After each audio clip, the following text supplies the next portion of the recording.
Alors, au cours de ce soir, Bezrat Hashem, à la mémoire de Rav Gershon Edenstein, qui nous a quittés, c'était hier ou aujourd'hui? Ce matin, et qui t'a enterré aujourd'hui, que son mérite nous protège, Bezrat Hashem. Oula Avdil, Refoua Shelema Shel, Maratimi Rivka Bat Rachmona, et Achoti Ayekara, Sarah, Rachmona, Madeleine, Bat Rivka Bezrat Hashem.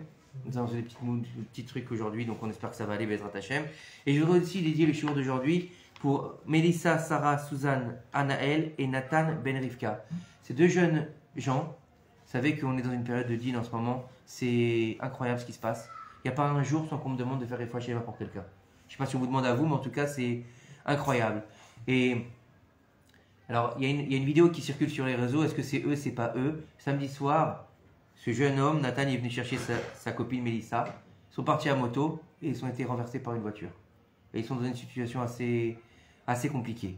Donc on espère, Bezrat Hashem, qu'ils aient une grande refoua chez les mains, Bezrat Hashem. Et bien sûr, mis à part ça, Baruch Hashem, on est très content de la veillée de Shavuot qui s'est passée ici même. C'était une grande réussite. Le minyan du lendemain matin, c'était une très grande réussite, Baruch Hashem. Et même le Shabbat, je pense que c'était un beau Shabbat Khatan et on a eu le mérite de, je pense, faire honneur au Khatan et à la Kala, Baruch Hashem. Alors bien sûr, vous savez qu'on ne peut pas commencer un cours comme ça quand on a entendu une nouvelle pareille aujourd'hui, comme le Rav Gershon qui a rendu son âme pure à Kadesh Baruch Hu. Et moi, je n'ai pas forcément connu ce Rav. Vous savez qu'on connaît de nom les Rabbanim, et c'est vrai que chez nous, on connaît surtout les Rabbanim Sfaradim. Les Ashkenazim, on connaît, on va dire, que les grands noms. Rav Kamenetsky Zichron Livracha, Rav Steinman, mais c'est vraiment les grands noms qui sont, on va dire, à qui on a fait de la publicité, entre guillemets. On ne fait pas de la publicité des Rabbanim, mais c'est eux qui ont été connus par le grand public, on va dire. Voilà, les têtes d'affiche. Merci.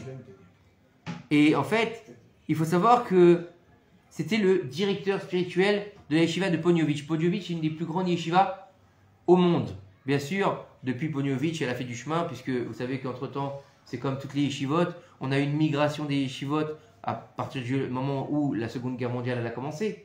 Vous savez que par exemple, la yeshiva de Mir, elle a émigré à Shanghai. Vous saviez ça ou pas? Il y a une partie de la yeshiva qui est partie à Shanghai, une partie qui est venue en Israël. Et aujourd'hui, la yeshiva de Mir, c'est une des plus grandes yeshivas au monde. Donc, elles se sont un peu baladées. Donc, bien sûr, la yeshiva de Poniovitch, elle s'est installée à Bnei Brak. Poniovitch, c'est pas Bnei Brak, on est bien d'accord. Poniovitch, c'est en Europe de l'Est. Et il faut savoir que c'était pas n'importe qui, le Rav Gershon. Alors, même si je ne l'ai pas connu, je me suis un peu renseigné, j'ai fait, comme on dit, mes devoirs. Et il faut savoir que ce que j'ai entendu aujourd'hui au bureau, c'est que déjà c'était un Gdolador. C'était pas simplement un petit Rav, c'était quelqu'un qui avait des très grandes connaissances de la Torah, qui avait un très grand cœur et qui avait un amour de son prochain incommensurable, comme ont beaucoup de nos rabbanim qui nous ont quittés. Et où il faut se rendre compte des problèmes qu'on peut vivre avec ça, c'est que aujourd'hui, malheureusement, toutes les grandes têtes, elles ont disparu. Tous les grands rabbanim, tous ceux qui tenaient la Torah, que ce soit du côté Ashkenaz ou Sfarad, attention, je me permets pas de mettre d'un côté ou de l'autre, on est tous des juifs. Mais c'est vrai qu'on a toujours cette habitude de dire les Ashkenazim d'un côté, les Sfaradim de l'autre. Non, c'est la même Torah. Sauf que on va grandir avec deux niveaux d'accomplissement, on va dire, des mitzvot et de la Torah, quelque peu différents, mais dans le fond, c'est la même. C'est la même. Et ils avaient beaucoup de respect les uns envers les autres. Sauf que c'est vrai qu'en Israël, Dafka, au Kam à Médina, lorsque le peuple d'Israël est revenu sur sa terre, il y a 75 ans, les gens qui ont reconstruit le pays, spirituellement, c'est les Ashkenazim. Et après, bien sûr, on a eu la chance d'avoir Rav Yosef qui a redonné leur lettre de noblesse aux Sfaradim. À l'époque, il faut savoir qu'il n'y avait pas d'yeshivot Sfaradim en Israël, vous saviez ou pas? Pas du tout. C'est-à-dire qu'il n'y avait que des Ashkenazim. Même quand tu étais Sfarad, il fallait aller chez les Ashkenaz. Il faut savoir qu'en 1934, le père de Rav Gershon, il a obtenu le droit de partir donc du RSS. Il est venu en Israël et il a rejoint Israël à l'Akba Omer. Ils se sont installés à Ramat HaSharon et en fait le Rav, il a commencé son étude de la Torah comme beaucoup des grands rabbanim, des grands talmidei chachamim, des grands amoraïm. Où ça? Chez lui. Chez lui, il a commencé à apprendre la Torah. C'était comme ça qu'on apprenait la Torah avant. C'était de père en fils, c'est notre tradition. C'était Bidyouk. C'était ça qu'il fallait ressortir de Veigata Libenecha Bayom Aou les morts. Les gens à l'époque prenaient ça au pied de la lettre. C'est-à-dire que Mamash, c'était les pères qui faisaient l'étude aux enfants à la maison. Après, on a vu que c'était plus possible, c'était compliqué parce qu'il y avait problème de Parnassa et puis tout le monde n'était plus au niveau. Donc c'est pour ça qu'on a commencé à ouvrir des Talmud et Torah. Vous comprenez? Et après, avec le problème de la Scala, etc., on a commencé à ouvrir les écoles juives où on a mélangé le profane et le sacré. Voilà. La base de l'ouverture de l'école juive, comme on la connaît de nos jours, c'est-à-dire avec profane et sacré, c'est un problème à la base, puisque ça fait le descendre des générations. Il faut le savoir, même si Baruch Hashem, aujourd'hui, heureusement qu'on les a. Heureusement qu'on les a parce que c'est toujours mieux d'être dans une école juive, même où il y a du profane, que d'être dans une école non juive.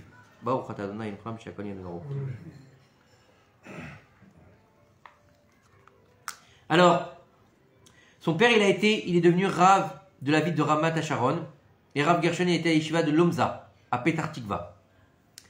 En 43-44, Yeshiva de Ponyovitch, elle a été créée en Israël, et Rav Gershon, écoutez bien le srout qu'il a eu. Il a fait partie des 6 premiers élèves de la yeshiva avec son frère.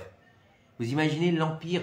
Ça veut dire que c'était un des piliers de la yeshiva de Ponyovitch. 100 ans il avait, 100 ans, c'est pas rien. D'arriver, vous savez ce que dit la Masechet Avot sur l'âge de 100 ans? 100 ans, c'est comme s'il était mort et qu'il avait rejoint le Olam Haba. Ça veut dire quoi? C'est-à-dire qu'il ne sert plus à rien? Non, pas du tout. Ça veut dire qu'à 100 ans, le Yetzer Hara n'a plus d'emprise sur lui. Comme qui, par exemple? Le père du Baal Shem Tov. Le père du Baal Shem Tov, dont c'est la Eloula à Shavuot, il a eu son fils à l'âge de 100 ans. Pourquoi? Parce qu'il fallait que la Neshama du Baal Shem Tov n'ait pas eu d'emprise sur les Yetzer. C'est-à-dire que quand il a eu son enfant, c'était Kulo, les Shem Shamaim. C'est un niveau, bien sûr. Et puis 100 ans pour avoir un gosse, faut le faire aussi. C'était le père du Baal Shem Tov, encore une fois. Après, Abraham Avinu, à 99 ans, il s'est fait la circoncision tout seul. C'était des niveaux. C'est pas nous. Baruch Hashem. Et tu m'étonnes. Et regardez bien le srout qu'il a eu. Comment on peut avoir Echut Yamim? Comment est-ce qu'on peut avoir Echut Yamim en donnant aux autres? Le fait de... Bien sûr, il y a plusieurs niveaux à Echut Yamim. Pour avoir la longue vie, on dit quoi? On dit respecte ton père et ta mère, fais Shilou Achaken. Mais il y a Tzedaka, bien sûr. Mais il y a aussi le fait de s'occuper des autres. Pourquoi? Parce que quand tu as une mission du Tzibour, Dieu, il regarde que le Tzibour, il a besoin de toi. Donc il te laisse en vie pour pouvoir continuer à rapprocher les gens de la Shrina. Et en fait, il faut savoir que le Rav Kahaneman, Rav Yosef Shlomo Kahaneman, qui était le fondateur de la Yeshiva, il a demandé au Rav Gershon de s'occuper des survivants de la Shoah et de leur enseigner la Torah. Donc c'était un Mezaket Arabim. Et il est devenu, après son mariage, Rosh Meshifta, c'est-à-dire maître de session à la Yeshiva. Et après le décès de son père, on lui a proposé de devenir le Rav de Ramat Hasharon. Et il a refusé. Il a refusé pour rester à la Yeshiva de Ponyovitch. Vous imaginez? Une des autres choses pour lesquelles on a Echut Yamim, c'est quand on fuit les honneurs. Les honneurs, elles raccourcissent la vie. Comme on l'a vu avec qui? Yosef Hatzadik. Yosef Hatzadik. C'est lui qui a été vice-roi d'Égypte, c'est celui qui a vécu le moins de temps alors que c'était le plus jeune. Quel âge il est mort, Yosef? 110 ans. Yosef est mort à 110 ans. Et pourquoi? Parce qu'il a été roi, vice-roi d'Égypte. Les honneurs, elles font rabaisser le niveau de la vie. Donc le Rav, il a refusé l'honneur d'être le roi le Rav de Ramat Hasharon. Et il est devenu Rosh Yeshiva. Rosh Yeshiva, il a été Rosh Yeshiva de la Yeshiva de Ponyovitch, une des plus grandes yeshivas au monde, jusqu'à ce matin même. Vous imaginez? À 100 ans, il était encore Rosh Yeshiva. Ça veut dire qu'il avait encore toute sa tête. Et c'est ça le corps de la Torah. Un cours hier. Ah, tu vois? Hier, il a préparé un cours qui devait dire... Et c'est ça le corps de la Torah. C'est-à-dire qu'il n'y a pas de dégénérescence. Malheureusement, une des plus grandes maladies de notre époque, c'est quoi? Alzheimer. Alzheimer, c'est quoi? Dégénérescence des cellules et revenir à l'état d'enfant. Oublier, de perdre la mémoire, etc. Alors, allez-nous velo à la fechad. Mais les gens qui étudient la Torah, c'est tout le contraire. Plus ils étudient, et plus ils deviennent sages. Plus ils étudient, plus ils ont une chokhma élokite. Il faut savoir que ce genre de personnes, c'est un niveau exceptionnel. Parce que quand tu les vois physiquement, tu dis, il va peut-être tomber. Tu dis qu'il va peut-être tomber, ou il va peut-être pas pouvoir avancer, quoi. Franchement, tu les vois, c'est impressionnant. C'est comme la dernière fois, j'ai eu l'occasion de voir, c'était le Rosh Hamekoubalim, je me souviens plus comment il s'appelle, j'ai un trou de mémoire, excusez-moi. Rosh Hamekoubalim. Il fait 1m50, il est petit comme ça, et il tremble quand il marche. Il a commencé à faire des Sheba Brachot. Une. Vous savez ce que c'est une? Vous savez combien de temps ça dure une bénédiction de Sheba Brachot? Combien de temps ça dure? 15 secondes. Ça a duré 5 minutes. Il a fait les Sheba Brachot avec les Kavanot. Pendant qu'il fait la prière, il ne bouge pas. Et quand je vous dis il ne bouge pas, un arbre. Impressionnant. Le Rav Yitzhak Ezrahi, qui est le Rosh Yeshiva de Yeshiva de Mir. Mais vous voyez, quand il marche, il tremble. Quand il fait un Dvar Torah, vous avez l'impression qu'il a 20 ans. C'est impressionnant. Koach HaTorah. Et ça, je l'ai vu de mes propres yeux. Hein. Je ne vous raconte pas des bêtises. Le Rav Yitzhak Ezrahi, c'est... Waouh. Je ne savais pas qu'on allait avoir de l'ambiance ce soir. Je ne savais pas. Écoute, personne ne m'a prévenu. Voilà, ça c'est pas grave. On fait avec les moyens du bord. Bon, ça ne me dérange pas. J'espère que ça ne dérange pas dans l'enregistrement.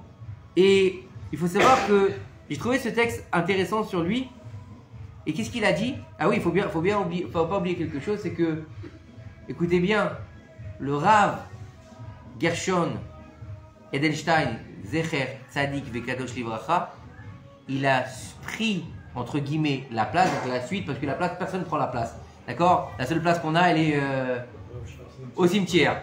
Il a pris la place de personne, mais il a pris la suite. Moi, je préfère la suite de qui? Rav Steinman. De Rav Steinman, Zichron Livracha. Encore un gadol, un géant, qui lui n'avait de vie que pour la Torah.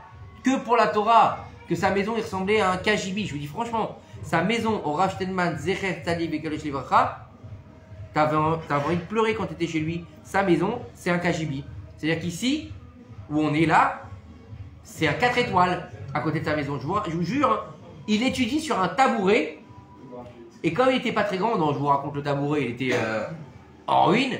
Et comme il n'était pas très grand, ils avaient rajouté des pieds, des morceaux de bois qu'ils avaient mis avec des, vous savez comment ça s'appelle là, vous savez les trucs en fer là, en espèce de cheville, là, je sais pas comment ça s'appelle, les cornières en fer pour qu'il soit un peu plus haut.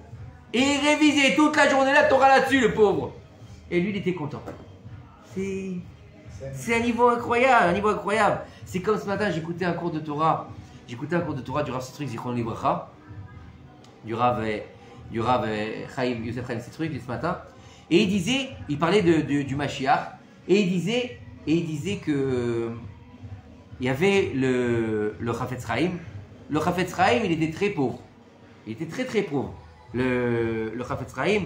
Donc bien sûr tout le monde connaît Chafetz Chaim, hein, Mishnah Berurah, Shmirat Halashon. Qui n'a pas entendu parler de lui? Ça a été un géant qui nous a fait toutes les lois sur le fait de garder sa bouche. Mais non, il était très pauvre. Mais il avait une chose, c'est qu'il avait une mitzvah qu'il avait vraiment pris à cœur, c'était le fait d'attendre le Mashiach. Imaginez, hein, c'était vraiment, il vivait miséreux. Mais par contre, il a été se faire sur mesure un costume blanc qu'il avait toujours sur lui dans une valise pour accueillir le Mashiach. Vous imaginez les niveaux qu'ils avaient? C'est incroyable quand même. Et nous, on se plaint quand il n'y a pas d'eau chaude ou quand la chemise n'est pas bien repassée. C'est ça la différence. Et là je suis tombé sur un texte assez exceptionnel. Il y avait des femmes exceptionnelles, c'est vrai. Ouais, c'est sûr. En même temps, il valait mieux. Hein. Il valait mieux. Et écoutez bien ce qu'il dit ici. Il dit que le Rosh Yeshiva, il a pris la parole après la disparition du Rav Kanievski Zecher Tzadik Livracha, qui a eu lieu il y a 1 an et des brouettes. Donc ouais, vous voyez, il n'y a plus de tête aujourd'hui. Il n'y a plus de tête. Alors si c'est pas le Mashiach, c'est qu'il y a un problème. Encore une fois, arrêtons de dire il va bientôt venir, il va bientôt arriver. Il est là. Il faut juste lui ouvrir la porte. C'est tout. Et ils nous disent ici que... Non, là, il va pas venir ici, à mon avis. Il va dire hey, les meufs, elles sont pas trop habillées, je peux pas venir. Et il va nous dire, le Rav Genstein, il va nous dire, écoutez bien, après la mort du Rav Kamenetsky Zichrono Livracha, il y a eu une vague d'attentats en Israël. Et ils lui ont dit, est-ce que vous pensez qu'il y a un rapport avec la mort du Rav et les attentats? C'est pas normal. Du jour au lendemain, on parle de Rabbi Chaim Kamenetsky Zichrono Livracha qui tenait le monde de la Torah sur ses épaules. Et il a dit, et regardez bien ce qu'il a dit. Comment est-ce que ça a pu arriver si soudainement? C'est vrai, c'était calme avant ça. Et puis tout d'un coup, une vague d'attentats. Il a dit, peut-être que depuis la disparition du Rav, nous manquons de mérite. Vous imaginez? Ça veut dire que c'est les Rabbanim qui nous tiennent, qui nous font vivre, qui tiennent le monde par leur mérite. C'est-à-dire que vous vous rendez compte que... Et puis souvent, regardez, il y a eu juste après c'est l'attentat Bnei Brak, qui est pourquoi Bnei Brak dans le monde de la Torah, le fief de Rav Kamenetsky. Donc ça veut dire que même dans les endroits où il y a de la Torah, c'est pas dit que le tzaddik ne fait pas son rôle. Parce que malheureusement aujourd'hui, vous savez que... Et d'ailleurs il dit ça aussi, le Rav Citrik Zichrono Livracha, dans son cours, il dit qu'à la fin des temps, alors il y a plusieurs explications sur la fin des temps. Il y a le Rambam, il y a Rabbi Yonatan ben Uziel, il y a les Midrashim. Salut! Il y a les Midrashim, et il dit que aussi il y a le Inyan de Daniel avec la comment dire, la prophétie de Daniel. Il y a plein de niveaux. Et la Gemara, bien sûr. Et il nous dit qu'à la fin des temps, une guerre éclatera dans le monde religieux. Et entre les religieux. Et ça a été écrit il y a plus de 2000 ans. Et c'est ce qui se passe aujourd'hui. Regardez ce qui se passe aujourd'hui. La guerre entre les rabbanim. Non, celui-là. Regardez la guerre qu'il y avait pendant le Covid. Vous vous rappelez ou pas? Le Rav il dit il faut se faire vacciner. L'autre il dit il faut pas se faire vacciner. L'autre il dit faites-vous vacciner parce que c'est très important. Il y a des morts. Et l'autre il dit c'est obligatoire de se faire vacciner. Et l'autre il dit si vous faites vacciner vous allez en enfer. Un truc de fou. Et après l'autre il dit attention si vous mangez la shrita d'un tel elle n'est pas cachère. L'autre il dit attention si vous écoutez les cours d'un tel il n'est pas cachère, il n'est pas sourd. Celui-là c'est un vrai Rav. Non celui-là c'est un faux Rav. Hashem Ishmor Ve'irachem. Et ce qui se passe aussi aujourd'hui dans les maisons, dans les foyers dits entre guillemets Charedim, Hashem Ishmor, des gens qui se remettent en question, qui remettent tout en place et qui vivent comme des Charedim la journée, le soir ils vivent à Tel Aviv. J'ai rien contre Tel Aviv, mais bon, c'est très bien que c'est pas Bnei Brak. Et ce que je voulais vous dire, c'est que et il a dit que Rabbi Chaim Kamenetsky, il s'est éteint jour de Shushan Purim. Il a laissé le peuple orphelin. Et bien sûr, ça a été un écho par rapport à tous les grands maîtres qu'on a perdus ces dernières années. Rav Ovadia Yosef, Rabbi Shlomo Eliashiv, Aaron Lev Sheinman. C'est simplement que sur le monde, sur le tzaddik qui repose le monde. Sur le tzaddik qui tient le monde sur ses épaules. Et qu'aujourd'hui, quand on apprend que le Rav il est parti, c'est encore une aide en moins pour nous. Parce que qu'est-ce qu'il fait le Rav? Il maintient la population. Et quand il voit que c'est trop difficile, qu'est-ce qu'il fait? Il donne sa vie pour la population. Comme je l'ai déjà raconté au niveau du Rav Mordechai Eliyahu, au niveau du Rav Yoram Zichrono Livracha. 58 ans, il a dit à ses enfants Meforash. Et moi je l'ai entendu de la bouche de ses propres enfants. Je pars pour éviter au peuple d'avoir des souffrances. Si ça c'est pas des niveaux, alors qu'est-ce qu'on est?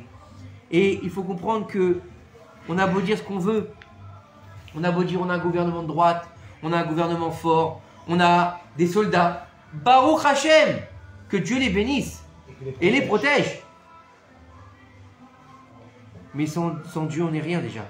Et sans ces messagers sur terre, on n'est rien non plus. Et les messagers sur terre, c'est qui? C'est ces rabbanim-là. Il faut comprendre qu'il nous a dit ici, Rav Genstein, Zichrono Livracha, écoutez bien cette force qu'il a dit. Le vrai programme pour lutter contre la barbarie des Amalécites et de ses sbires, C'est qui les Amalécites et ses sbires? C'est Edom et Ishmaël. C'est qui? C'est tous les gens qui sont autour de nous. C'est les fameux amis d'Israël, l'Amérique, Edom. C'est la Turquie, Ishmaël. C'est l'Égypte, Ishmaël. Il disait le Rav Sitruk, que la fin des temps, l'Égypte sera un médiateur. C'est marqué il y a plus de 100 ans. Que l'Égypte viendra comme médiateur. Qu'il y aura des guerres entre les factions du peuple d'Israël pour sa terre. C'est marrant ça. C'est pas ce qui se passe aujourd'hui. Le cours il date de 1999 ou de l'an 2000, hein, excusez-moi. Rav Sitruk qui dit ça.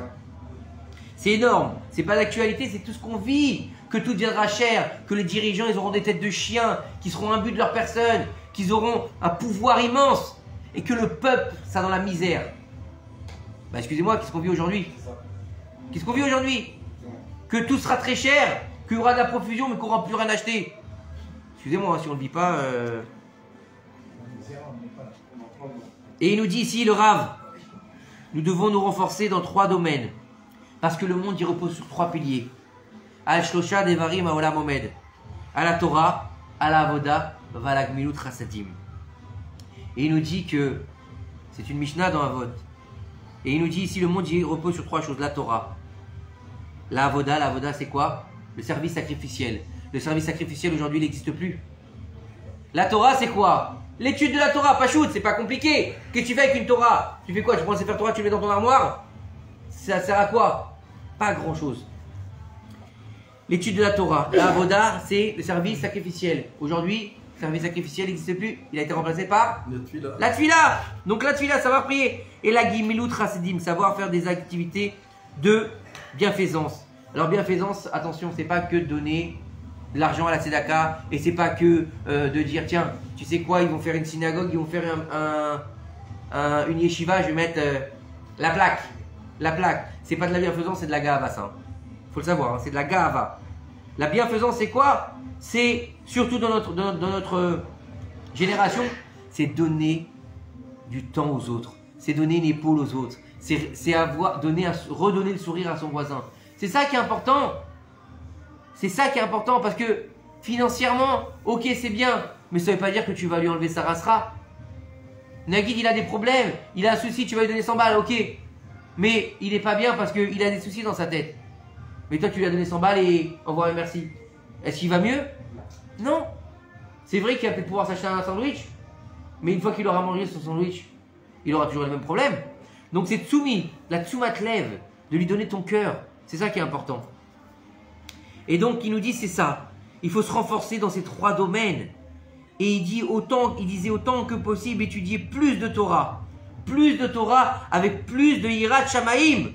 Travaillez sur vos midot, les traits de caractère et étudiez les livres de Moussar, la morale juive. Pourquoi?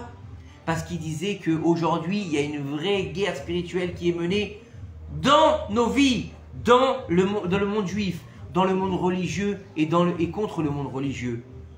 Ben, je raconte pas de bêtises, vous l'avez vu aux informations. Ils vont aller insulter les gens à Bnei Brak. Vous les avez vu ou pas? Les gauchos qui vont à Bnei Brak les insulter et leur montrer des photos pornographiques. Vous l'avez vu ça ou pas? Ils vont faire des manifestations en montrant des photos pornographiques à Bnei Brak. Pourquoi ils vont jusque-là faire ça? En leur disant, en criant aux juifs religieux, vous êtes des poisons, vous empoisonnez la terre d'Israël. Pourquoi ils font ça? Ils sont chez eux, ils t'ont rien demandé. Et à Bnei Brak, ils les accueillent avec des boissons, avec des cafés, avec des gâteaux. Il est où le poison? Donc comprendre que la guerre spirituelle qui se joue aujourd'hui, elle est terrible. Et quand on perd un géant comme le Rav Edelstein, que même si on n'a pas connu, il faut être attristé. Il faut être attristé, pourquoi? Parce qu'on n'a plus sa shmira, on n'a plus sa garde. Donc sa garde, elle tombe. La protection du tzaddik, elle tombe. Et dès le moment où la protection du tzaddik, elle tombe, et bien regardez ce qui se passe. Nos ennemis se lèvent de l'extérieur comme de l'intérieur, dans les maisons. Quelqu'un qui était sur le Rav, des fois, ils deviennent fous des fois. Vous vous rendez pas compte? Comme la Hashpa'a. La Hashpa'a, c'est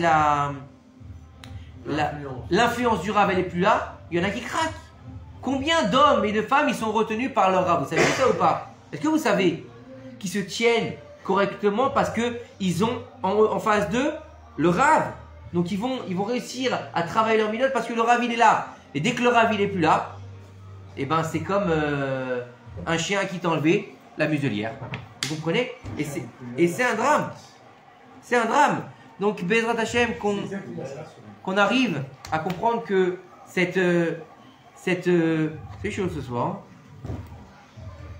C'est une chance qu'il est tout au bout, là. Il aurait pu être là. Hein. Ah ouais, ben là, on n'aurait pas fait le cours. Ce qu'il faut comprendre, c'est que vous savez, on a perdu beaucoup de grandes sadikim. Et c'est vrai, on les a perdus et puis on passe à autre chose. Ils sont morts, on passe à autre chose. Je pense qu'il y a plus, sur les réseaux sociaux, il y a plus d'articles sur des chanteurs qu'on a perdus et sur des acteurs qu'on a perdus ces dernières années, hein, que sur des rabbanim. Donc je pense qu'on a peut-être un peu perdu, je parle pour moi aussi, attention, hein, je vise personne, chas v'shalom, mais je pense qu'on a peut-être perdu la notion de quelle est notre star, qui on doit avoir devant nous. Dans les chambres de nos enfants, on doit mettre des chanteurs, des acteurs, des actrices, des chanteuses, pas très habillés en général, ou des acteurs ou des chanteurs qui ne ressemblent pas trop à des hommes, ou bien des rabbanim, ou des rabbanim pour les filles. Qu'est-ce qu'on doit faire?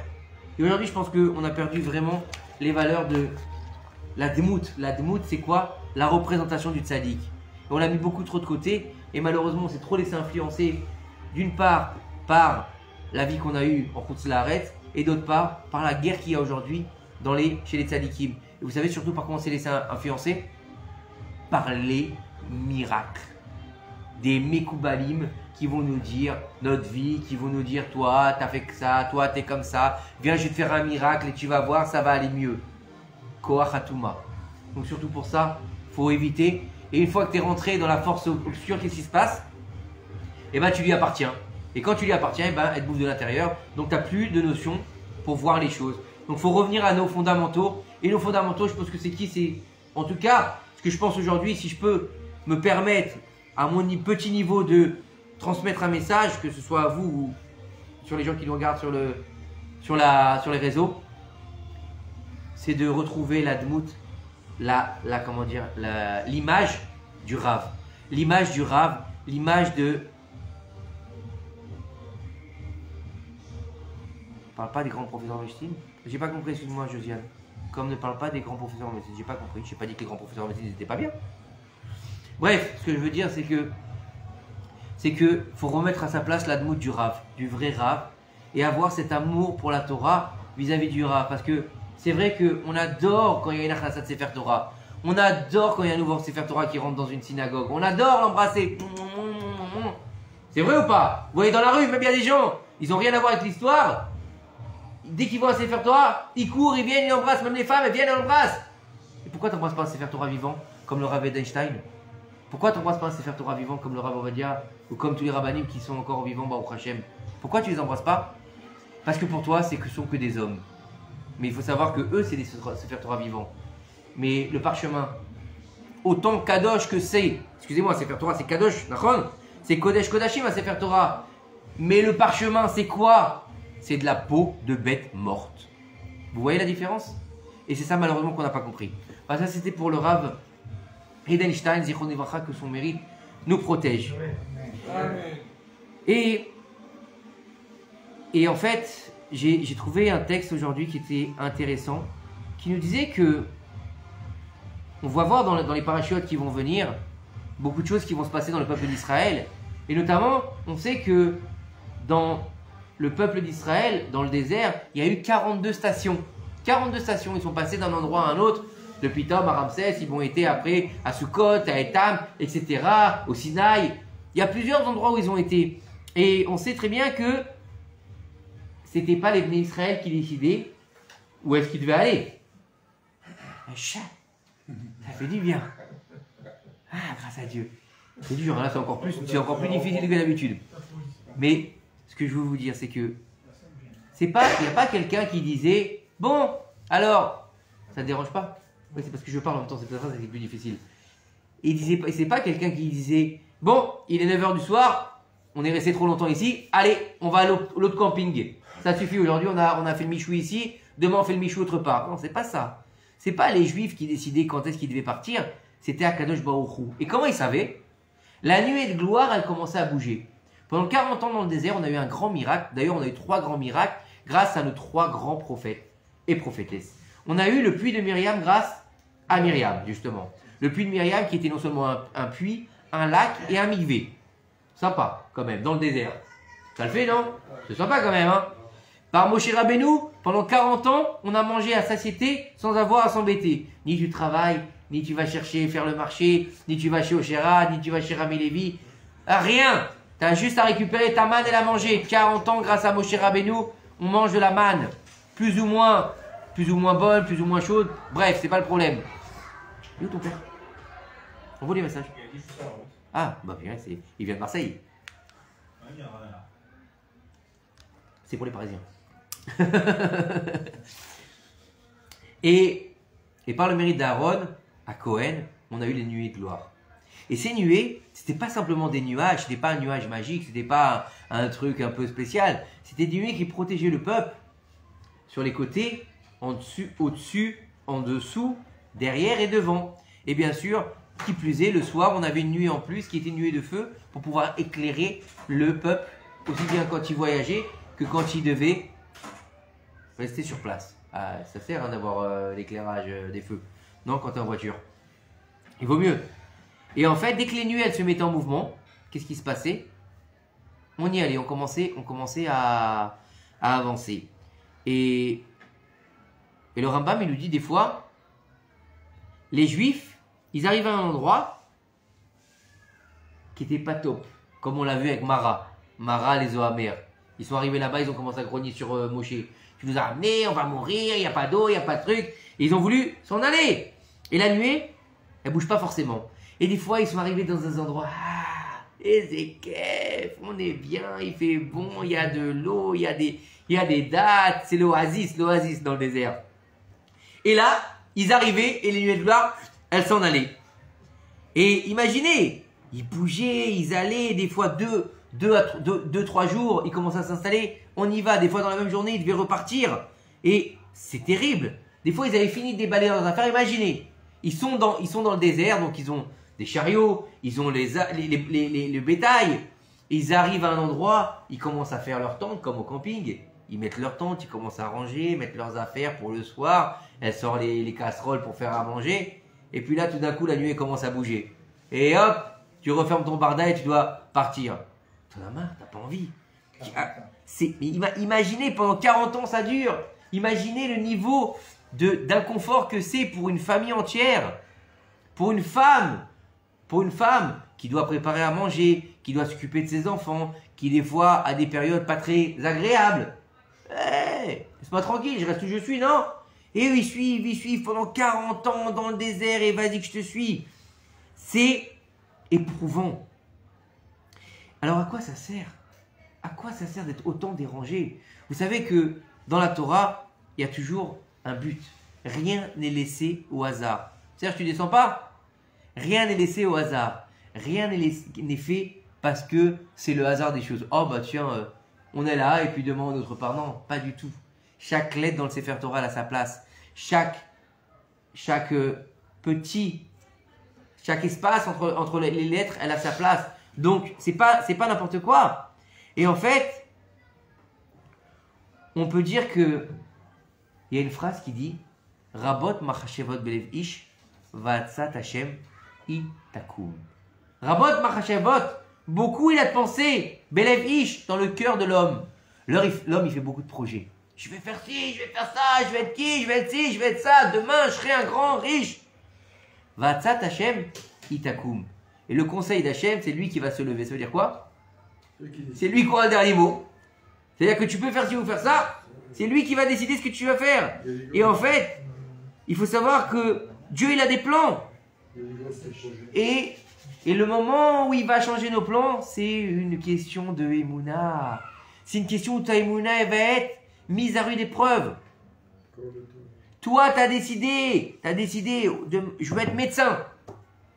Et tu vois que tu as des problèmes, tu as des cochis, et puis tes parents déménagent, ils prennent avec eux, et ils ne peuvent pas te payer le truc. Et du coup, tu te retrouves à faire des études, j'en sais rien moi, de manuel. et ça te plaît pas, machin, mais pourquoi tu as fait tout ça? Et des fois, tu as la réponse 20 ans après. 20 ans après. Et des fois, tu n'as même pas de réponse. Et tu te dis, et si tu ronges ton frein toute ta vie? Et si tu vas en vouloir à Dieu? Ouais, qu'est-ce que tu m'as fait? J'ai pas un truc, j'ai pas été ci, j'ai loupé mon permis, je l'ai pas épousé celle-là alors que je la voulais, je l'ai pas épousé celui-là alors que je le voulais. Hachem Ishmor. Combien d'histoires comme ça, je l'ai pas épousé, je l'ai pas épousé, je la voulais, et qu'il l'a épousé en fin de compte. Quelques années après, il la voulait plus du tout. Vous le savez ou pas? Non, c'est des histoires vraies, hein. Qui ont été voir des sommités. Des gens qui ont été voir des sommités. Le Rav, il disait, elle n'est pas faite pour toi. Ne l'épouse pas, tu vas souffrir. Je l'aime, je l'aime, je l'aime. Tu l'aimes? Bracha v'atzlacha. Ils l'ont épousée. Des mariages qui ont duré 6 mois, 1 an, 2 ans, même 10 ans, mais qui se sont finis par des catastrophes. Hachem Ishmor ve'yirachem. Quand le tzaddik il dit quelque chose, il vaut mieux l'écouter. Et Rav Dessler, par contre, il nous dit quelque chose de fantastique. Il nous dit que Rav Dessler, tout le monde connaît, Mirtav Eliyahu, grand livre de pensée de Moussar. Ça a été un des chefs du Moussar de notre époque, le Rav Dessler. Il nous a laissé un héritage absolument formidable. Et il dit en fait, il disait que en fait Dieu il a voulu nous faire apprendre un message, que quand on doit apprendre la Torah, on doit l'apprendre quelles que soient les conditions. Ça veut dire que on ne peut pas mettre des conditions à notre étude de la Torah. On ne peut pas mettre des conditions à notre rapprochement d'Akadosh Baruch Hu. Quand j'aurai le temps, quand j'aurai pas à me soucier de ma parnassa, quand les enfants ils auront quoi? Quand je serai à la retraite, quand les enfants ils auront grandi, quand ma femme elle est en train de me casser la tête. Tu peux pas dire ça. Quand ma belle-mère elle viendra pas à la maison le Shabbat. Comprenez? Tu peux pas dire ça. Parce que déjà, comme on le disent nos sages, de celui qui dit je ferai tchouva plus tard, qui te dit qu'il y aura un plus tard. Oui. C'est pour ça qu'on a dit que l'homme il doit faire tchouva tous les l'homme doit faire tchouva juste avant sa mort. Mais c'est pas quand il va mourir. Alors donc étant donné qu'il ne sait pas quand il va mourir, il doit faire tchouva tous les jours de sa vie. Parce que c'est pour ça que le jour de la mort, il a été caché à l'homme. Il y a très peu de choses qui ont été cachées à l'homme, notamment son gagne-pain et le jour de sa mort. Ça, c'est des choses qui sont cachées à l'homme. Après, bien sûr, il y a des niveaux. Il y a des hommes qui savent, pour certains niveaux, parce qu'ils savent quel gigoul ils doivent réparer, pas quelle chose. Mais le jour exact, ils ne savent pas. Comme David Ameller, à la vache à l'homme, qu'on a vu pour Shavuot, qui savait qu'il devait mourir un Shabbat. Mais dans qui, quoi, comment, il ne savait pas. Comprenez? Et il nous dit ici que l'homme, il dit souvent, si j'avais pas de soucis, je pourrais étudier la Torah. Mais est-ce que tu dois attendre d'être bien pour apprendre la Torah? Parce que tu vas te dire, demain quand je serai riche, j'aurai ma maison. Mais une fois que tu auras ta maison, qu'est-ce que tu voudras? Une plus grande maison. Demain, tu as une belle voiture, tu voudras une voiture encore plus grande. Donc ça ne s'arrêtera jamais en fait. Comme ils disent nos sages, il n'y a personne qui va rendre son âme à Kadosh Baruch Hu sans avoir réussi à avoir la moitié de ses ta'avot dans sa main. Ça veut dire quoi? C'est-à-dire qu'il n'aura jamais réussi. Pourquoi? Parce que quand il a 100, il veut 200. Quand il a 200, il veut 400, etc. Et ça, c'est le net motif de l'homme. Il veut toujours plus. Mais il veut surtout toujours plus dans la matérialité. Il pense que avoir, c'est être. Alors que c'est deux verbes différents. Mais aujourd'hui, et on le voit beaucoup sur les réseaux sociaux, dès que tu as, tu es. Et si tu n'as pas, tu n'es pas. On n'est pas dans ce niveau-là. Ça veut dire quoi? Tu n'es pas. T'as compris? Si t'as de l'argent de quelqu'un, si t'as pas d'argent, t'es personne. Voilà, si tu as des possessions. C'est-à-dire qu'aujourd'hui, on va donner du crédit, on va donner du respect à des gens. Ils peuvent être des abrutis finis, avoir un cerveau de moineau, mais parce qu'ils ont de l'oseille, on va en faire des gens importants. Et tu vas avoir l'autre qui est Hnin, il n'a pas une thune, mais il a, Dieu bénisse, une connaissance extraordinaire. Il a un respect de l'homme, il a un amour du prochain exceptionnel. Et étant donné qu'il n'a pas une thune, celui-là c'est Hnin, c'est SDF pour toi. Tu comprends? Et c'est tout le contraire de la Torah. Tout le contraire de la Torah. Parce que, regardez bien, comment, même être, ça n'existe pas. Je suis, ça n'existe pas dans la Torah. Anochi, c'est pas je suis en fait. c'est je. Vous comprenez? C'est être. Il faut être soi-même. C'est pas exister pour. C'est ça le niveau qu'il nous dit. Et il nous dit ici en fait que le Inyan, il est que toute notre vie, elle repose sur ça justement. Sur être dérangé par les choses de la vie tout simplement. Un jour, c'est les enfants parce qu'ils sont petits. Le lendemain, c'est parce qu'ils sont grands. Petits enfants, petits soucis. Grands enfants, grands soucis. Oui ou non? On le dit ça. Tout le monde connaît cet adage. Donc c'est quoi le Inyan? De savoir c'est quand qu'on va pouvoir étudier la Torah. C'est quand qu'on va pouvoir se donner un temps pour étudier la Torah. Il faut savoir qu'après 120 ans, qu'est-ce qu'on va nous demander? La première question qu'on va nous demander, 3 questions importantes on va nous demander. Kavata etim la Torah? Est-ce que tu as réservé un temps d'étude? Tu vas lui dire quoi, Kadosh Baruch Hu? Ah, excuse-moi, j'avais pas le temps. Ah, excuse-moi, j'étais trop occupé à la société. Ah, tu sais quoi? J'étais trop beau gosse. Alors j'étais tout le temps avec les meufs, alors j'avais pas le temps. Et là, on va te dire, ah ouais? Pourquoi t'étais plus beau que Yosef Hatzadik, toi? Qui était magnifique. Pourtant, lui, il a eu le temps d'étudier la Torah. Qu'il a dit à son père.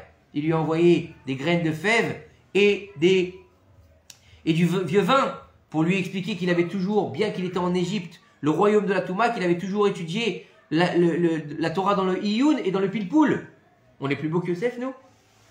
Et tu vas dire, ah oui, mais j'étais trop pauvre. T'étais plus pauvre que Hillel Hatzadik, Hillel Hazaken, qui a dû étudier la Torah en montant sur le toit de l'école de Shemaya Aftalion. Il est devenu une statue de glace pour étudier la Torah. On va dire que tu étais plus pauvre que lui. Et on va essayer de dire que tu étais trop riche. On va dire que tu étais plus riche que... Ah, je me souviens plus comment il s'appelle ce Rav. Ah, je me souviens plus. Il y avait un Rav comme ça qui était tellement riche qu'il avait des villages entiers, des bateaux entiers. Et lui, il allait étudier la Torah. Des flottes de bateaux, il avait des villages entiers qui lui appartenaient. Je ne me souviens plus comment il s'appelle. Je retrouverai Bézant Hachem. Il faut comprendre que le fait de les faire traverser le désert de cette manière, c'était pour montrer aux générations futures qu'on peut quand même étudier la Torah malgré les vicissitudes de la vie, malgré les problèmes, malgré le fait qu'on doit déménager tout le temps. Parce que le fait de déménager, c'est tout simplement de ne pas être en place. Mais on peut déménager en nous-mêmes. C'est-à-dire que on n'arrive jamais à être nous-mêmes. Une fois on est blanc, une fois on est noir, une fois on est à droite, une fois on est à gauche. Oui ou non? Ça arrive à tout le monde, ça. On n'arrive pas à être clair dans notre tête. Oui ou non? Un jour t'es bien, une demi-heure après t'es mchen, après t'es en colère. Après... Toi-même tu sais plus qui t'es. D'ailleurs tu le dis souvent, je sais plus qui je suis. Je sais plus où j'en suis. Oui ou non? C'est ce qu'on vit aujourd'hui. Et en fait, faut comprendre que la seule chose qu'on va pouvoir prendre de ça, c'est quoi? C'est que d'être nous-mêmes, d'avoir un temps d'étude, quoi qu'il arrive, de prendre au moins 5 minutes pour pouvoir faire honneur à Kadosh Baruch Hu, de pouvoir être comme ces grands rabbanim, comme le Rav Edenstein, Zichron Livracha, et de vivre les filles à Seder en fonction de l'ordre. Pas un ordre prédéfini par rapport à des gens ou par rapport à quelque chose, par rapport à toi-même. Une des premières vidéos que j'ai traduites lorsque j'ai commencé mon travail, ça s'appelait « Vivre selon la montre ». Ça veut dire quoi, vivre selon la montre? Avoir un sédérium. C'est-à-dire que quand tu dois prier, essaie d'avoir une heure fixe. Tu sais que tu dois prier tous les matins. Et ben, si tu sais que tu pries à 6h30, c'est tous les jours. C'est pas un jour 6h30, un jour 10h, un jour 9h, un jour 7h. Non, 6h30, c'est 6h30. D'accord, tu sais que quand c'est ton jour de congé, tu pries à 8h, donc c'est d'accord. T'as ta semaine par exemple, 6h30, et le vendredi parce que tu travailles pas, ou le dimanche parce que tu travailles pas, tu vas faire ça à 8h. Mais c'est kavoua. Tu sais que tous les matins, tu as une demi-heure de route Baruch Haba. Tu as une demi-heure de route pour aller à ton travail. Tiens, et c'est ton seul temps, parce qu'après, au travail, tu as des grandes responsabilités, donc tu ne peux pas le faire. Après, quand tu rentres à la maison, tu as les enfants qui viennent t'embêter, ou bien tu as besoin d'aller aider ta femme, ou tu sais qu'il y a les courses à faire. Tu as ta demi-heure. Et bien, pendant ton demi-heure de voiture, mets un cours de Torah. Mais tous les matins, Kavata etim la Torah, tu mets un cours de Torah. Aujourd'hui, dans la génération où on est, d'écouter un cours de Torah dans sa voiture, ça s'appelle Ligvoa etim la Torah. Sachez bien. Sachez bien que c'est de l'étude de Torah. Si tu en fais une étude, pas si tu écoutes ça pour te détendre parce que le Rav il a une belle voix. Si tu apprends quelque chose de ça, si tu l'écoutes, le cours, pas tu l'écoutes pour avoir un fond du bruit dans la voiture et rester réveillé. Ça s'appelle de l'étude de la Torah. Donc tu peux, mais il faut que ce soit régulier. La régularité, pardon. On appelle ça en français de la constance. De la constance. Il faut être constant dans son étude. Il faut être constant dans ce qu'on vit au niveau de notre Torah. Et donc en fait, dans notre vie de tous les jours, on peut étudier la Torah. Vous savez, je ne me souviens plus de ce Rav qui était un géant en Torah. Je ne me souviens plus comment il s'appelait. Ce Rav-là, il a fini je ne sais combien de fois le chasse en entier. Le chasse, c'est l'ensemble de la Gemara, d'accord? Il a fini en entier plusieurs fois. Et à chaque fois qu'il finissait, il faisait jamais un sioum. Jamais. Je veux dire que jamais. Il recommençait. Il faisait pas de fête, il faisait rien. Il faisait un petit minial avec ses élèves. Petit gâteau, ok? Petit fruit, enfin un petit calice et c'est fini. Et un jour, il était déjà âgé. Je me souviens plus comment il s'appelait. Un grand sadique. Et là, il a invité plein de gens. Ils ont fait une grande séouda. Et là, tous les gens qui le connaissaient lui ont dit, mais Vodara, pourquoi est-ce que tu fais une telle séouda? Il a dit, parce que je suis très content, parce que j'ai fini le chasse entier. Alors les gens qui le connaissaient lui disent, mais Vodara, ça doit être la 50e fois que tu finis le chasse. Donc, t'as jamais fait de sioum. Pourquoi aujourd'hui tu fais un sioum? Il a dit non, celui-là il est particulier. Il lui dit quoi? Il a dit celui-là c'est le sioum à chasse que j'ai fait dans mes moments perdus. J'avais 5 minutes où j'attendais le bus, j'étudiais les chasses. J'attendais à la poste pour pouvoir aller payer mon Arnona, j'étudiais les chasses. J'allais au supermarché, j'étais à la caisse, c'est là que j'étudiais. Et là c'est comme ça que j'ai fini le chasse en entier. Imaginez la grandeur de ce rave-là. C'est pas énorme. Et c'est ça en fait, mais il était dérangé. Tu vas faire les courses, tu vas à la poste. Non, même là tu dois étudier la Torah. Et c'est ce qu'il nous dit ici que Rav Yitzhak Zev. Alors Rav Yitzhak Zev, c'était le Rav de Brisk. Vous avez entendu parler du Rav de Brisk? C'était Kulo Torah, il avait un amour du peuple d'Israël incommensurable. Et il disait qu'il envoyait ses fils faire les courses.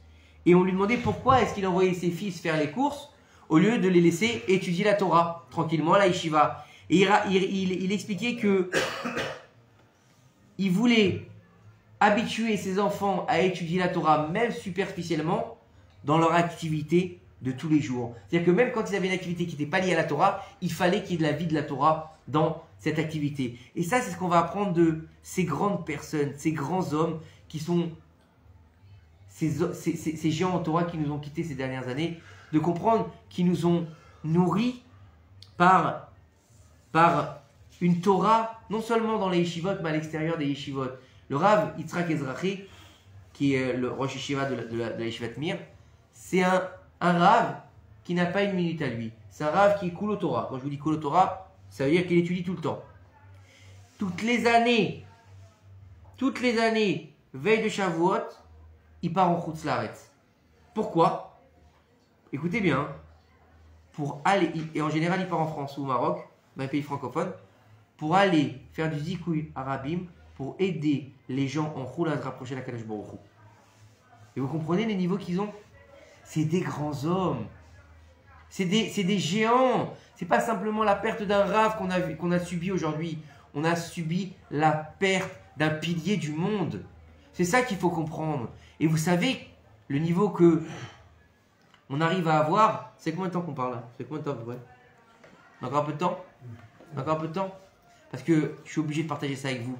On l'avait vu superficiellement, mais vraiment superficiellement un Shabbat après-midi. Mais là, je voudrais qu'on rentre un petit peu dans le Inyan, de savoir que ces gens-là, c'est quoi leur niveau? Comment ça se fait qu'ils sont si importants pour le monde? Parce qu'ils font en fait ils font le lien entre le ciel et la terre. Et vous savez que on a, grâce à Dieu, eu des grands rabbins, mais on a aussi des pères et des fils, pas le Saint-Esprit. Hein. Mais on a eu les pères, Abraham, Yitzhak, Yaakov, puis on a eu les fils. On a eu qui? Yehuda, Reuven, Shimon, Lévi, Issachar. Et on a eu les pères-fils. Yosef. Et Yosef Hatzadik, dans notre mémoire collective, c'est celui qui a été avec l'histoire de la fille de Potiphar, qui a été en prison, qui a été le vice-roi d'Égypte. Est-ce qu'il était que ça, Yosef Hatzadik? Yosef Hatzadik, il a un niveau, plus on rentre dans l'étude et plus on découvre que Yosef, c'était plus que ça. Parce que de pouvoir devenir le berger d'Israël alors qu'il était le fils, c'est pas normal. Que en fait, grâce à lui, on est sorti d'Égypte, c'est pas normal. Que grâce à lui, la mer, elle s'est ouverte, c'est pas normal. C'est qui ce Yosef? Que les Bnei Israël, jusqu'à un certain moment, ils n'ont pas fauté avec leur brite par le mérite de Yosef. Parce que lui, il a gardé sa brite Mila devant la femme de Potiphar. Mais comment tu peux faire ça? À 17 ans? C'est impossible. Comprenez bien que, surtout en 2023 de l'ère vulgaire, de garder sa brite devant une femme qui est exceptionnellement belle et aguicheuse, prête à se donner, je pense que c'est un mythe ou c'est de la science-fiction. Non? Je pense que c'est de la science-fiction aujourd'hui. Et même s'il est dans une yeshiva, et même s'il est bon à la yeshiva, à mon avis, il craque. Et lui, il n'a pas craqué. Et qui c'est ce Yosef Hatzadik? Et regardez ici ce qu'il nous dit le Rav. Il nous dit que Yosef Hatzadik, il l'a appelé Tzadik Elion. Ça veut dire quoi? Il l'a appelé le Tzadik du céleste. Et qu'il a été en mesure de faire descendre le Shefa, l'abondance et la sainteté divine du haut vers le bas. Et il nous dit que ici, en fait, quand on va parler de Yosef Hatzadik, on a dit ou Yosef ou Achalit à la Haaretz. C'était le gouverneur de la terre. Ou à Mashbir, il a nourri l'école Amar et tous les gens de la terre. Il a fait descendre la bracha sur la terre. Donc c'est le niveau du Tzadik Elion. Et il nous dit, il a eu un Gilouï Elokim, il y a eu un Gilouï Elokut au niveau de la sortie d'Égypte grâce à Yosef Hatzadik. C'est-à-dire qu'il a fait descendre la Shrina sur terre tout simplement. Et pourtant, il était en Égypte, qui était l'endroit qui s'appelait Hervat Haaretz, l'endroit le plus tamé au monde. Vous comprenez le niveau du personnage?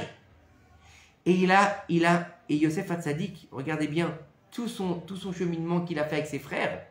Parce que nous, on lit ça comme ça. Bon, il leur a dit, vous êtes des explorateurs, vous êtes méchants, machin, amenez-moi votre frère. À quoi ça sert tout ça? Ça sert à quoi qu'il lui dise, amène-moi ton frère? Pourquoi? Parce qu'il veut le voir, il est beau, je vais te faire un bisou? À quoi ça sert tout ça? Écoutez bien ce que nous dit le Rav ici. Pourquoi il a fait venir Binyamin? Parce que Binyamin, il est écrit Tzadik Atarton, le Tzadik du bas. Alors attention, quand on dit Tzadik du bas, c'est pas le bas de gamme, hein, c'est pas ça du tout. Non, c'est qu'il va faire monter la Elokut du bas vers le haut. Ça veut dire que lui, qu'est-ce qu'il va faire? Il va utiliser la matérialité qui est sur terre pour la transcender dans la spiritualité, pour la faire monter vers la Shrina Akdosha. Donc un, il va du haut vers le bas, et l'autre, il va du bas vers le haut. Et en fait, c'est ce qu'il a dit, c'est ce qui est marqué dans son nom. Binyamin, Ben Yamin. Et Yamin, c'est quoi? Donc le fils de la droite. Quel rapport avec le fils de la droite et ça?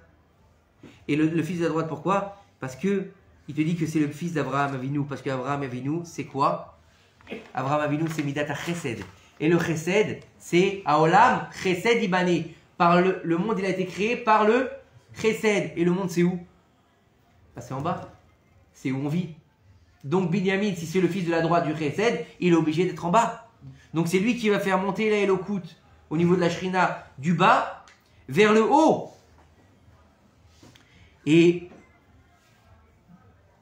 il nous dit ici que le fait d'avoir la présence divine qui va nous recouvrir, comme les ailes de la Shrina qu'on voit quand, par exemple, à Sukkot.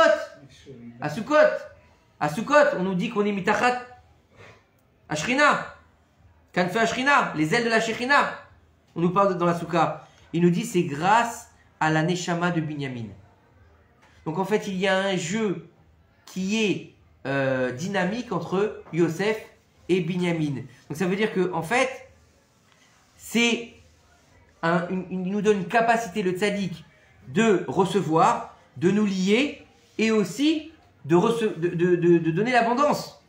C'est le inyan de faire descendre l'abondance sur terre et de recevoir cette abondance et la remonter au ciel. Puisqu'on sait très bien que tout ce qui est en bas, il est en haut. Tout ce qui est en haut, il est en bas. Comme il y a le Beth Amikdash en haut, il y a le Beth Amikdash en bas. Comme il y a Jérusalem d'en bas, il y a Jérusalem d'en haut.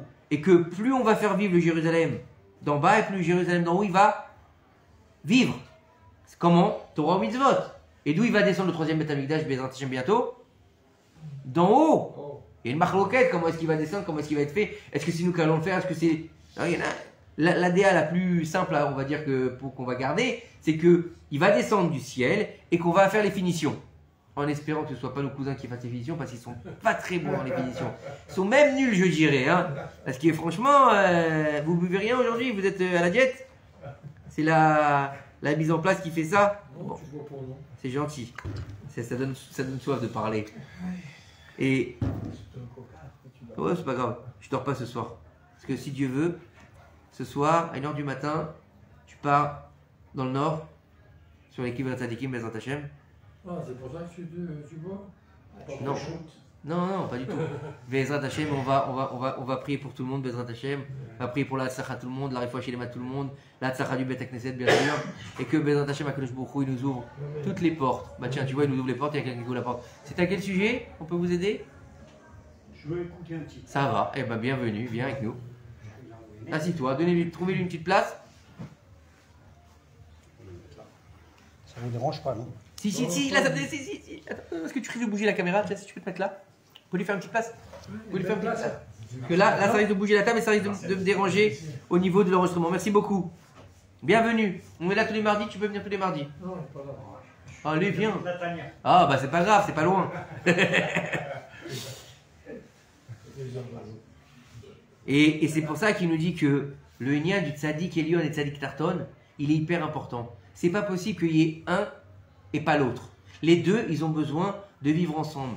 C'est pour ça que Binyamin, quand il va nommer ses enfants, il va les nommer au nom de Yosef. Rosh, Moupim, Toupim.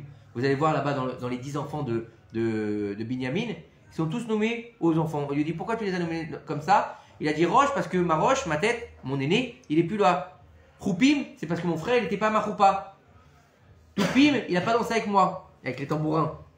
Il y a plein de noms que ça. Il a nommé tous ses enfants au nom de son frère. Bah oui, parce que quand il s'est marié, Binyamin, quand il s'est marié, Yosef était déjà vendu. D'accord? Et il nous dit ici Ki Aïn Be'aïn Yiru Beshuv Hashem Tzion. Ça veut dire que pour avoir Tzion, il faut Aïn, les deux. Ça veut dire que la Géoula, c'est Gilou Yelokut. Le Gilou Yelokut où? Aussi bien du haut vers le bas que du bas vers le haut. Ça veut dire que si on veut qu'il y ait la Géoula, il faut qu'on fasse un travail aussi bien du ciel vers la terre que de la terre vers le ciel. Et comment est-ce qu'on peut le faire? Que grâce à nos tzadikim. Parce que eux, ils font ce qu'on appelle Aliyat Neshama. Aliyat Neshama, c'est quoi? Ils montent même de leur vivant, attention, hein, et même éveillés. Ils montent, hop, ils vont récupérer des choses là-haut et les redescendre sur terre. Et nous, avec notre travail qu'on peut faire dans notre Limoud Torah, on essaie de monter les choses le plus possible. C'est pour ça que quand on va faire une mitzvah, quand on va avoir un besoin qui est un tzorer qui est des plus classiques, par exemple, se doucher, manger, boire, et bien il faut savoir que il faut garder une part d'élocoute là-dedans. Ça veut dire quoi? Ça, c'est de la chassidoute. Ça veut dire qu'il faut réussir à faire en sorte que lorsque tu vas te doucher, par exemple, quand tu te douches pas juste parce que il faut que tu sois propre. Ou juste parce que il a fait chaud et tu as envie d'avoir un coup de frais. Non. Ton confort, merci, c'est le mot que je cherchais. C'est pas pour le confort. Tu vas aller te doucher pour ton service divin, pour prendre des forces, ou pour être propre devant Kadosh Baruch Hu, pour aller faire la tefila, pour pas schlinguer quand tu vas aller prier. C'est important, quand même, le minimum. Quand tu vas aller manger, tu manges pour prendre des forces, pour ton service divin. C'est vrai que tu kiffes, parce que c'est permis de kiffer. C'est pas interdit, hein, on n'est pas des moines. Les moines, ils ont un problème, ils n'ont pas le droit de kiffer, ils n'ont pas le droit d'avoir des femmes. Nous, il n'y a aucun problème. Il y a marqué Oneg Shabbat. Oneg Shabbat, c'est quoi? Kiffe ta race. Mais oui, Yom Tov, vous savez, il y a une marloquette dans la Gemara, qui dit comment ça doit être Yom Tov. Comment ça doit être Yom Tov? Kulo Lachem ou Kulo la Ben Adam. Tout pour Hachem ou tout pour les gens. Et il y a un qui dit non, c'est moitié Dieu, moitié l'homme. Et la halakha c'est Chetzi. Moitié. Ouais, non, sérieux, c'est la halakha. La halakha c'est quoi? Moitié pour Dieu, tu vas à la synagogue, tu fais les tfilotes, tu fais la veille de Shavuot, tu vas faire le tikkun, tu vas étudier. Et l'autre moitié, fais une bonne tfina de folie, fais-toi une keila et kiffe. Mais tu vas kiffer ta keila parce que c'est ton Onek Shabbat, pas que pour ton ventre, aussi parce que c'est une mitzvah. T'as fait une belle table, pas parce que t'as que envie d'avoir une belle table pour en mettre plein la vue à tes invités, parce que tu sais que ça fait Nachat Ruach à Akadosh Baruch Hu d'avoir une belle table pour Shabbat. T'as acheté un beau costume pour les fêtes, pas parce que tu veux ressembler à Pierre Cardin, pas parce que tu veux être comme Gerd Lagerfeld. Non, parce que tu veux être Mechoubat quand tu vas à la synagogue pour Akadosh Baruch Hu. Maintenant, si t'arrives, un verre de coca, donne-lui un verre de coca. Quand t'arrives à la synagogue, t'as acheté ton nouveau costume, t'es tout beau, et t'arrives, le torse gonflé, les épaules en l'air, la banane, hein, coiffé, on te demande comment tu t'es coiffé. Ouais, ça fait bien longtemps que j'ai arrêté de me coiffer. Ton costume, c'est une serpillière en face d'Akadosh Baruch Hu. Il sert à rien, t'as beau l'avoir payé 2000 € en face, pour Dieu, c'est une serpillière. Mais quand tu t'as acheté ce costume à 2000 €, c'est le même costume. C'est le même costume, hein, c'est le même. Hein. La même marque, le même fabricant, le même chinois qui l'a cousu, c'est pas un problème. Mais t'arrives, et quand tu l'as porté, tu l'as dit, Shechiyan ou Veki Emanu, je mets ce costume Lirvot Shabbat Kodesh pour faire plaisir à Kadosh Baruch Hu. Mais tu sais quoi? Toi, tu le vois pas. Mais quand tu arrives à la synagogue, tu brilles comme ça. On peut éteindre la lumière, t'es Snoopy Disco, il n'y a pas de problème. La fièvre du samedi soir en direct. Tu brilles. Tu brilles. Pourquoi? Parce que ta Neshama, elle brille. Pourquoi? Parce que tout ce que tu as fait, tu l'as fait pour Akadosh Baruch Hu. Est-ce que l'acte, il est le même? Oui, dans l'absolu. Tu as acheté un costume. C'est la même chose. Tu n'as rien fait de religieux là-dedans, on est bien d'accord? Oui. C'est là-bas, hein, la soirée. Il n'y a rien de religieux là-dedans. Tu as acheté ton costume dans un magasin, pas dans une synagogue. Il n'y a rien de religieux dans l'absolu. Si, la matara, c'est qu'est-ce que tu vas en faire. Et c'est ça le but. De devenir des grands hommes.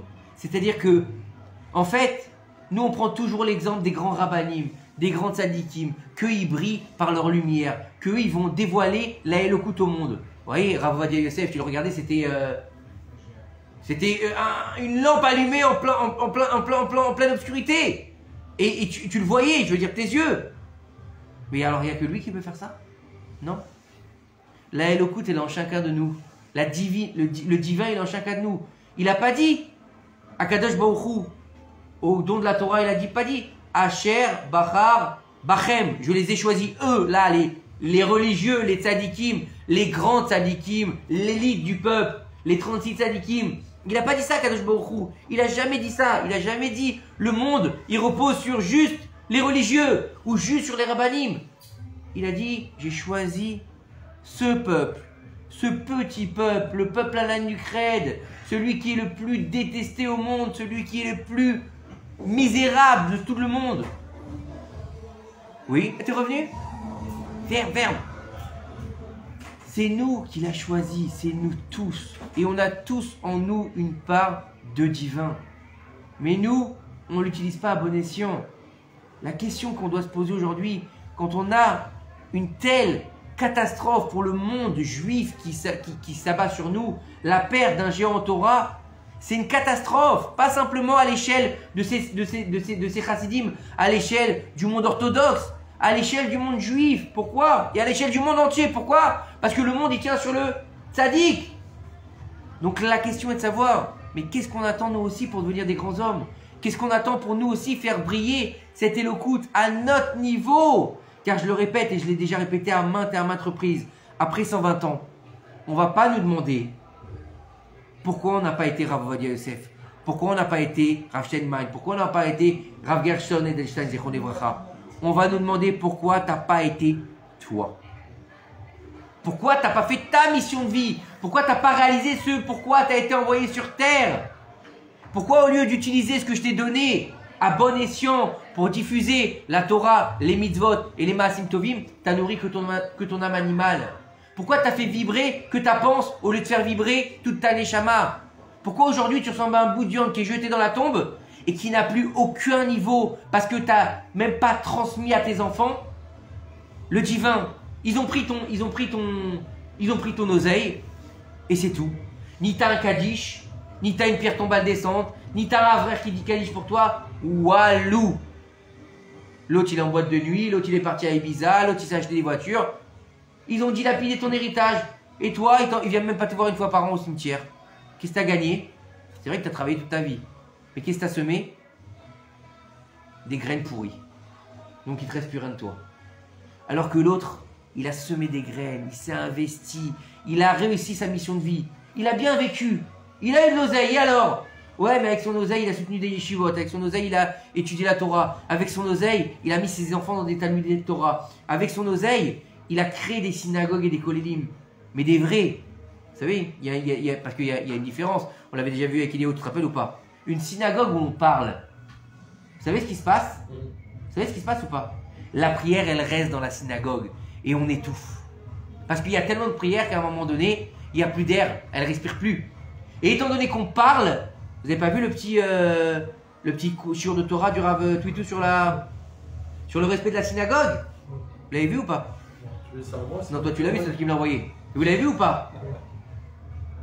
C'est pas un club de bridge, c'est pas une boîte de nuit, c'est pas. Et même si c'est une synagogue qui ressemble à un hangar, qui a des chaises en plastique et un échal qui tient pas droit, on en a connu des synagogues comme ça. Bah, ça s'appelle Bet HaKnesset. Bet HaKnesset, la Knesset. La Knesset. Tu vas rentrer à la Knesset d'Israël, là. Comment ça s'appelle en français, là?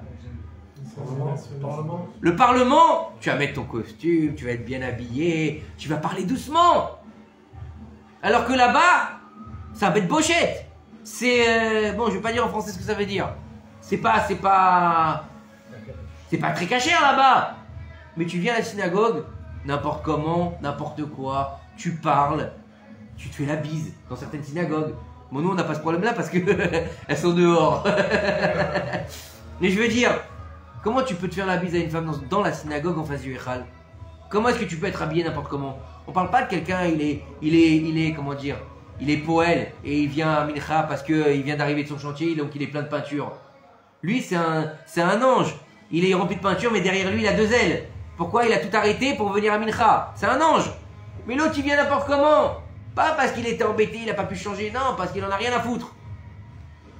Il est où le respect de la synagogue? La bête à Knesset, c'est Mikdash Mehat, c'est un petit bête à Mikdash. Donc quand est-ce qu'on va apprendre à respecter ce que Dieu nous a donné, mais surtout se respecter nous-mêmes?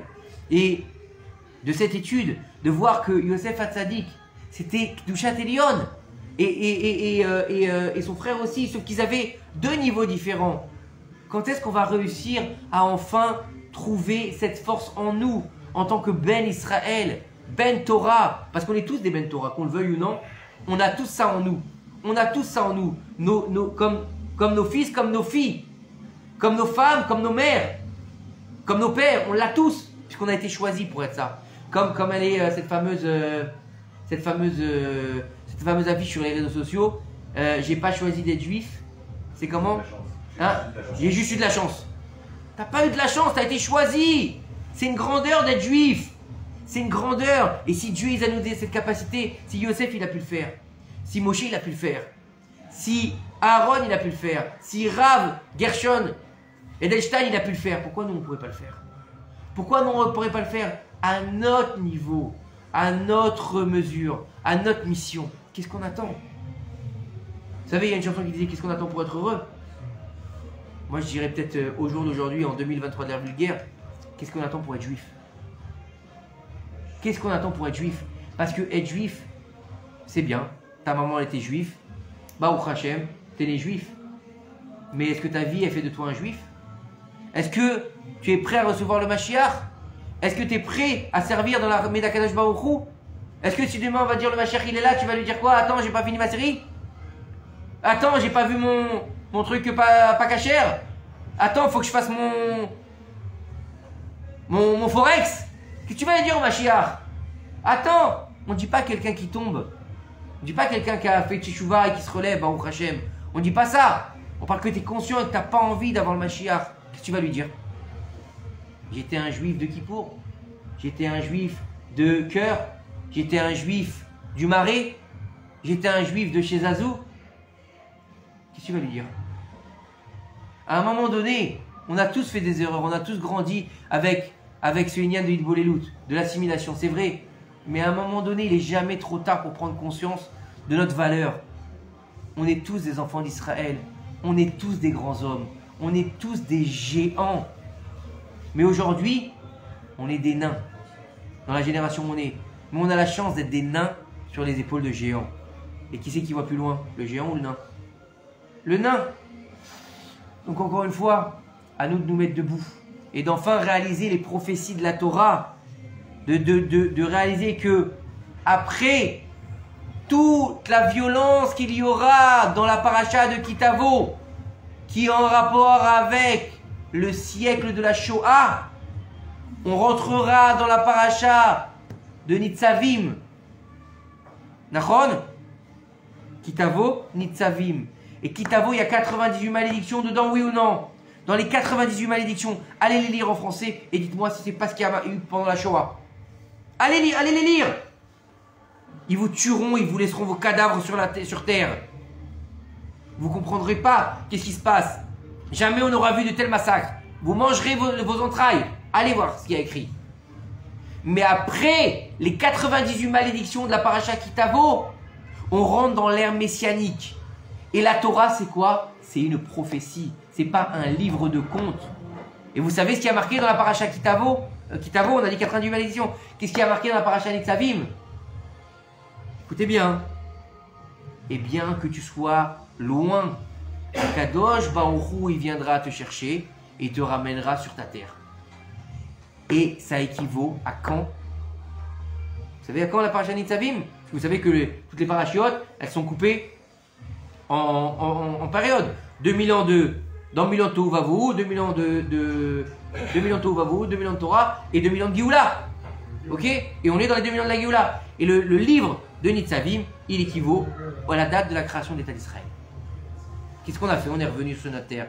C'est marqué, tout est marqué dans la Torah. Rien n'est laissé au hasard. Et là-bas, il y a marqué, il parle du Mashiach dans les dernières parachiotes de la Torah. Qu'est-ce qu'on attend pour enfin être debout comme dans la paracha Nitzavim et aller chercher le Mashiach Bimah Be'amnu? Amen. Amen.